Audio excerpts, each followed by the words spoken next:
नमस्कार, मैं हूं धर्मेंद्र श्रीवास्तव। गुड न्यूज भारत के YouTube चैनल पर आप सभी दर्शकों का स्वागत है। आइए हम आपको दिखाते हैं आजमगढ़ की खबरें फटाफट अंदाज में।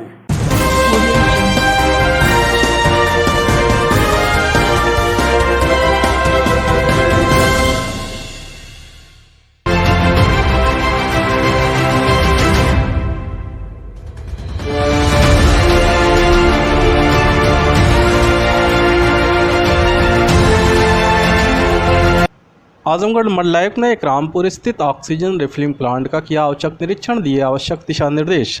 बता दें कि मंडलायुक्त विजय विश्वास पंत ने वर्तमान समय में कोविड-19 के संक्रमित मरीजों की संख्या में निरंतर हो रही वृद्धि के कारण ऑक्सीजन गैस की आवश्यकताओं के दृष्टिगत जनपद में इसकी उपलब्धता का जायजा लेने हेतु बुधवार को शहर के निकटवर्ती गाँव एकरामपुर स्थित ऑक्सीजन रिफिलिंग प्लांट का औचक निरीक्षण किया। इस दौरान उन्होंने ऑक्सीजन गैस आपूर्ति, रिफिलिंग, वितरण आदि प्रक्रिया की बिंदुवार जानकारी वहां उपस्थित औषधि निरीक्षक से ली। मंडलायुक्त द्वारा जनपद में ऑक्सीजन की आपूर्ति के संबंध में पूछे जाने पर वहां उपस्थित औषधि निरीक्षक अरविंद कुमार ने बताया कि जनपद के लिए एक दिन पूर्व ऑक्सीजन गैस प्राप्त हुई है। आगामी आपूर्ति के लिए डिमांड भेज दी गई है, जो बृहस्पतिवार को रात्रि में प्राप्त हो जाएगी। उन्होंने यह भी बताया कि 160 सिलेंडरों की तत्काल आपूर्ति राजकीय मेडिकल कॉलेज चक्रपानपुर को की जानी है। मंडलायुक्त ने कहा कि वर्तमान में कोरोना वायरस का संक्रमण जिस तेजी से और खतरनाक ढंग से हो रहा है, ऐसे में काफ़ी सतर्क रहने की ज़रूरत है।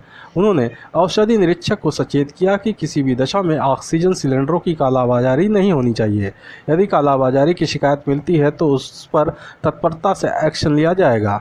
उन्होंने यह भी निर्देश दिया कि सक्षम स्तर से परमिशन मिलने के उपरांत ही प्राइवेट अस्पतालों हेतु गैस सिलेंडरों की आपूर्ति की जाए। उन्होंने कहा कि परिस्थितियों की संवेदनशीलता को देखते हुए ऑक्सीजन गैस की आपूर्ति एवं वितरण में पूरी सतर्कता बरती जाए तथा इस संबंध में उच्चाधिकारियों से निरंतर संपर्क एवं संवाद बनाए रखा जाए, ताकि आगे चलकर किसी प्रकार की दिक्कत का सामना न करना पड़े। आजमगढ़ शहर के प्रतिष्ठित सर्राफा व्यवसायी की कोरोना से वाराणसी में इलाज के दौरान मौत, व्यापारियों में शोक की लहर। बता दें कि वैश्विक महामारी कोरोना से होने वाली मौतों का सिलसिला थमने का नाम नहीं ले रहा है। बुधवार को इस बेरहम वायरस ने शहर के प्रतिष्ठित सर्राफा व्यवसायी की जान ले ली। इस जानकारी के बाद शहर की सर्राफा मंडी शोक में पूरे दिन बंद रहा। बता दें कि शहर के प्रतिष्ठित सर्राफा व्यवसायी पिछले एक सप्ताह से कोरोना वायरस की चपेट में आकर इलाज करा रहे थे। हालत गंभीर होने पर उन्हें वाराणसी स्थित अस्पताल में भर्ती कराया गया था, जहां उपचाराधीन व्यवसायी ने बुधवार की सुबह अंतिम सांस ली। उनके निधन से सर्राफा व्यवसाय जगत में शोक की लहर व्याप्त है। आजमगढ़ जिले में पंचायत चुनाव मतगणना के लिए 12,000 मतगणना कर्मी लगाए गए, तैयारी शुरू, डीएम ने दी जानकारी। जिला निर्वाचन अधिकारी राजेश कुमार ने बताया कि न्याय पंचायतवार 4-4 टेबल लगाए जाएंगे। एक टेबल पर 5 गणना कर्मचारी की तैनाती होगी, जिसमें 1 गणना पर्यवेक्षक, 3 गणना सहायक और 1 चतुर्थ श्रेणी कर्मचारी होंगे। उन्होंने बताया कि न्याय पंचायतवार 4 टेबल लगेंगे, जिसमें जिला पंचायत सदस्य, बीडीसी सदस्य, ग्राम प्रधान व ग्राम पंचायत सदस्य पद के 1-1 टेबल लगेंगे। एक टेबल पर अधिकतम 25 से 26 बैलेट बॉक्स में पड़े मतों की गणना की जाएगी।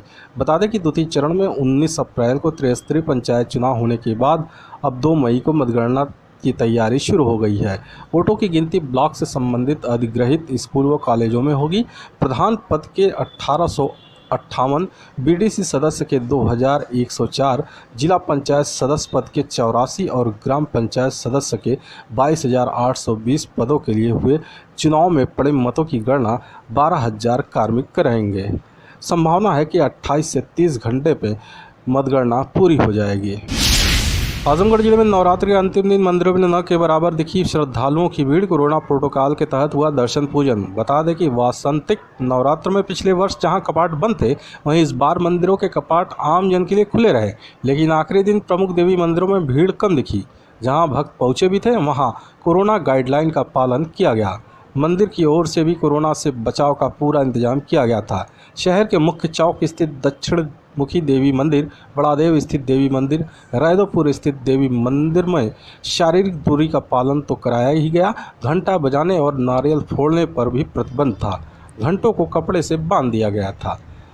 पूर्व के वर्षों में जहां सैकड़ों लोग एक साथ हवन कराने के दौरान कई पुजारी मंत्र पढ़ते थे, वहीं इस बार पुजारी संग चंद लोगों ने ही हवन कुंड में आहुति दी। अधिकतर लोगों के घरों में ही पुरोहितों ने पहुंचकर हवन कराया। कुछ लोगों ने खुद ही देवी देवताओं के नाम से आहुति देकर पूर्णाहुति की औपचारिकता पूरी की। इस दौरान मंदिर परिसर को समय समय पर सैनिटाइज भी किया जा रहा था। सब मिलाकर कोरोना का खौफ साफ तौर पर श्रद्धालुओं में देखने को मिला। आजमगढ़ जिले के मोहम्मदपुर क्षेत्र में मकान के अंदर मतपेटी के साथ मतदान कर्मियों का वीडियो हुआ वायरल। ग्रामीणों ने डीएम से जांच की मांग की। जिलाधिकारी कार्यालय पहुंचे मोहम्मदपुर ब्लॉक के रंजीत पट्टी गांव के ग्रामीणों ने बताया कि उनके क्षेत्र के एक व्यक्ति के मकान के अंदर मतपेटी के साथ पीठासीन अधिकारी सहित सभी मतदान कर्मी मौजूद थे, जिसका वीडियो भी सोशल मीडिया पर तेजी से वायरल हो रहा है। ग्रामीणों ने बताया कि वीडियो देखने से साफ जाहिर होता है कि मतदान की गोपनीयता भंग हो रही है। हो सकता है कि कुछ गड़बड़ी की गई हो। ग्रामीणों ने जिलाधिकारी को प्रार्थना पत्र सौंप मांग किया है कि हो रहे वायरल वीडियो की जांच कराने के साथ दोषियों के खिलाफ कार्रवाई की जाए। यदि जांच में कुछ गड़बड़ी मिलती है तो वहां का चुनाव रद्द कर दोबारा चुनाव कराया जाए। इसे कुछ पेटी देखी गई एक मकान के अंदर, उसके लिए जांच कार्रवाई हो, पता लगाया जाए कि वो कहाँ की है। हमारे रंजीत पट्टी की हो तो उस पर कार्रवाई की जाए। उस पर जैसे भी हमारे रंजीत पट्टी के जैसे चुनाव में कुछ छेड़छाड़ हुआ हो तो उस पर सख्त कार्रवाई की जाए या फिर से चुनाव कराया जाए वहाँ पर। ऐसा आपको क्यों लगता है कि ऐसा? सर जैसे क्या है कि किसी के मकान में पर्सनली उस पेटी को देखा ताका जाए तो नहीं ठीक है ना। वो पर्सनली जैसे जहाँ पर उसकी जगह बनाई जाए वहाँ पर देखा ताका जाए उस चीज़ को। आजमगढ़ शहर कोतवाली पुलिस ने चुनाव के दौरान उपद्रव करने वाले 10 अभियुक्तों को ककरहाटा से किया गिरफ्तार। बता दें कि बीते 19 अप्रैल को पंचायत चुनाव के दौरान शहर कोतवाली क्षेत्र के ककरहाटा गांव में एक पक्ष ने लाठी डंडे से लैस चुनाव को बाधित करने की कोशिश करते हुए उपद्रव कर रहे थे। इस दौरान फायरिंग भी की गई। शहर कोतवाली प्रभारी के गुप्ता ने बताया कि चुनाव के दौरान उपद्रव करने वाले 10 लोगों को पुलिस ने गिरफ्तार किया है। गिरफ्तार अभियुक्तों में शफकत, मोहम्मद अनस, वारिस, सैफ, मोहम्मद जावेद, मोहम्मद कैफ़ी, मोहम्मद शाकिब, राफे, आकिफ, मोहम्मद आरसी सभी शहर कोतवाली क्षेत्र के ककरहाटा गांव के निवासी हैं। आजमगढ़ जिले के 3 विकास खंडों के 5 बूथों पर 29 अप्रैल को होगा पुनर्मतदान। डीएम ने दी जानकारी। जिला निर्वाचन अधिकारी राजेश कुमार ने बताया कि विकासखंड लालगंज की ग्राम पंचायत साफीपुर सरुपहा के बूथ संख्या 255 व 256 के बैलेट बॉक्स में पानी डाल दिया गया था, जिसके कारण यहां ग्राम प्रधान, पीडीसी सदस्य, जिला पंचायत सदस्य और ग्राम पंचायत सदस्य पद के लिए चुनाव होगा। जबकि विकासखंड मोहम्मदपुर की ग्राम पंचायत रानीपुर रजमो द्वितीय में वार्ड संख्या 168 के बीडीसी सदस्य पद के बूथ संख्या 119 और ग्राम पंचायत आवक द्वितीय के वार्ड संख्या 315 और विकासखंड मार्टिनगंज की ग्राम पंचायत सुरहन के वार्ड संख्या 76 सुरहन प्रथम के बीडीसी सदस्य पद का चुनाव चिन्ह गलत हो गया था। इसलिए इन 3 वार्डों में केवल बीडीसी सदस्य पद के लिए पुनर्मतदान होगा। जिला निर्वाचन अधिकारी ने बताया कि राज्य निर्वाचन आयोग के निर्देश पर 29 अप्रैल को मतदान की प्रक्रिया पूरी कराई जाएगी। मतगणना 2 मई को होगी। आजमगढ़ शहर कोतवाली क्षेत्र के हाफिजपुर के पास अज्ञात वाहन के टक्कर से बाइक सवार युवक की मौत। पुलिस ने शव को पोस्टमार्टम के लिए भेजा। बता दें कि शहर कोतवाली क्षेत्र के भगत सिंह चौराहा हाफिजपुर के पास सोमवार की देर रात अज्ञात वाहन की चपेट में आकर बाइक सवार युवक की मौत हो गई। मृतक 35 वर्षीय रमेश यादव शहर कोतवाली क्षेत्र के आहोपट्टी गांव का निवासी था और घटना के समय बाइक से कहीं जा रहा था। सूचना पर पहुंची पुलिस ने शव को कब्जे में लेकर पोस्टमार्टम के लिए भेज दिया। खबरों में हो चला है एक छोटा सा ब्रेक। आप देखते रहिए गुड न्यूज भारत।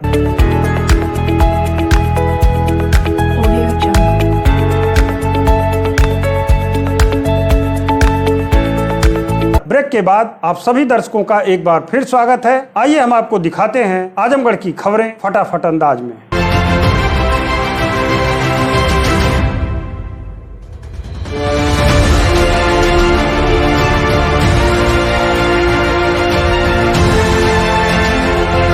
बड़ा गांव में 2 गुटों में हुई मारपीट के बाद गांव में पहुंची पुलिस आवश्यक जानकारी प्राप्त करके जांच पड़ताल में जुटी।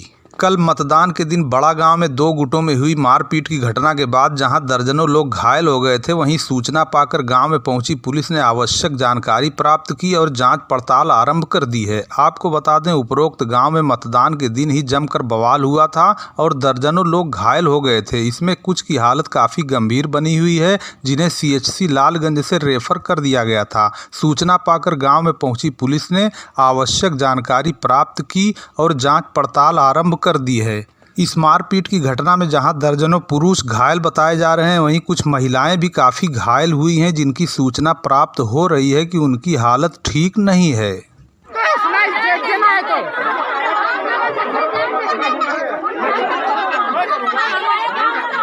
कोई सूचना नहीं है, कुछ नहीं, इसका कौन देखेगा?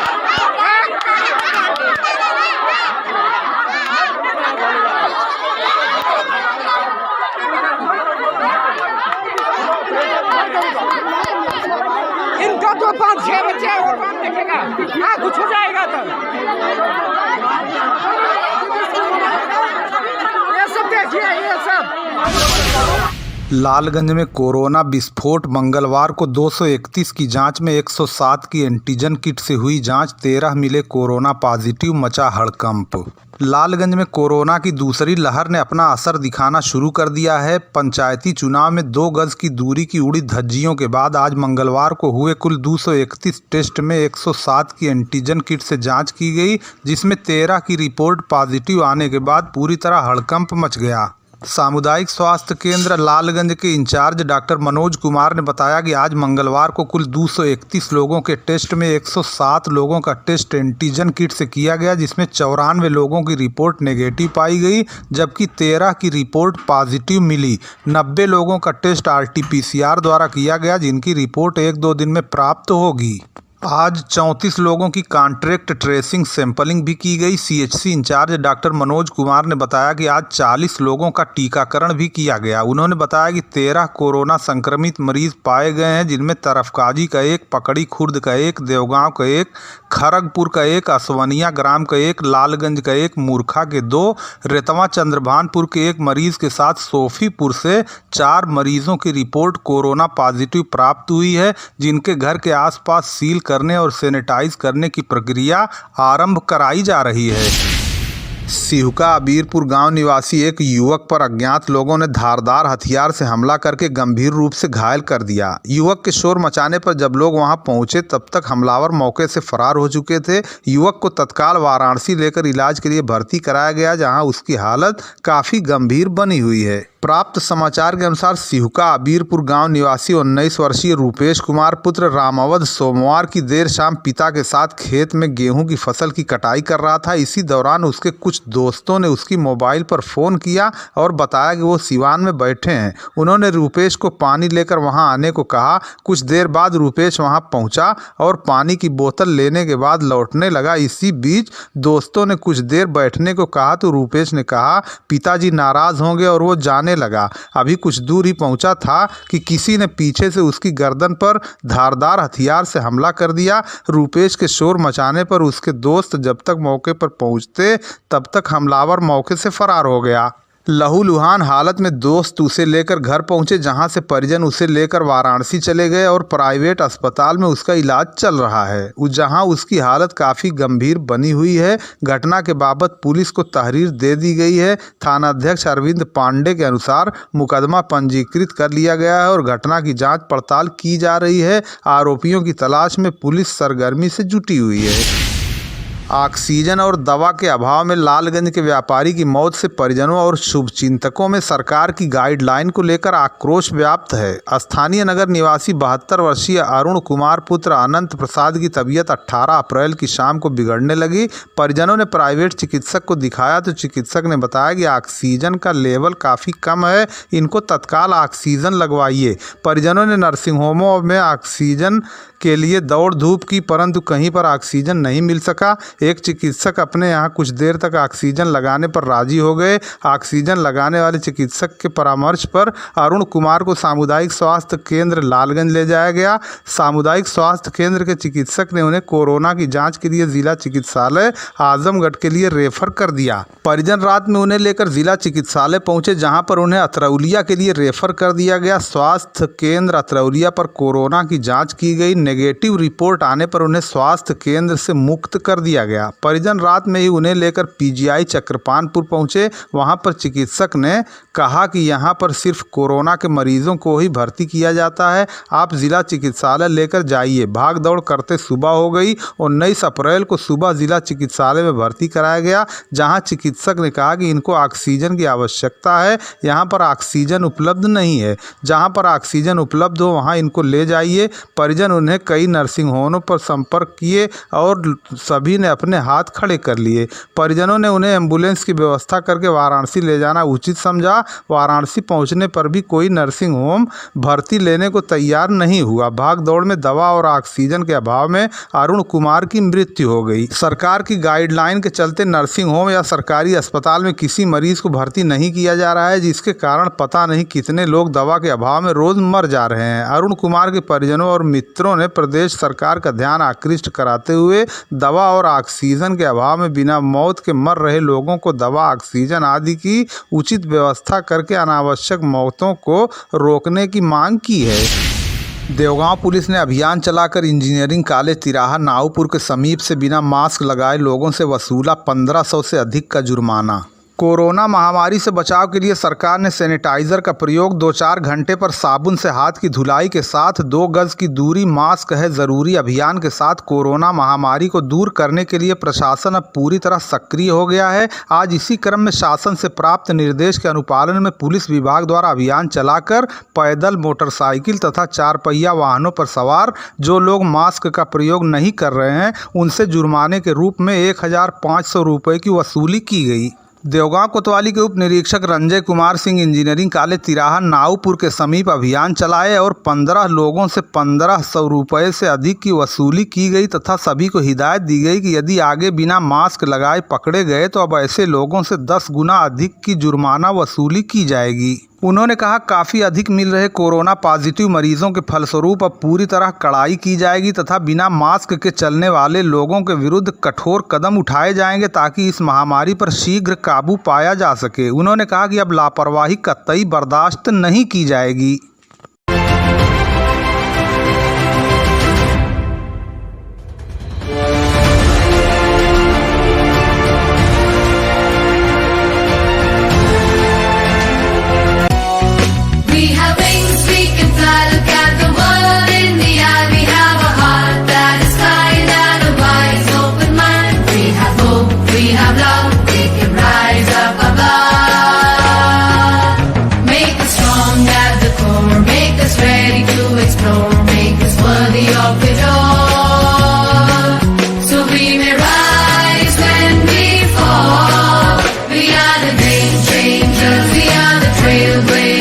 We are the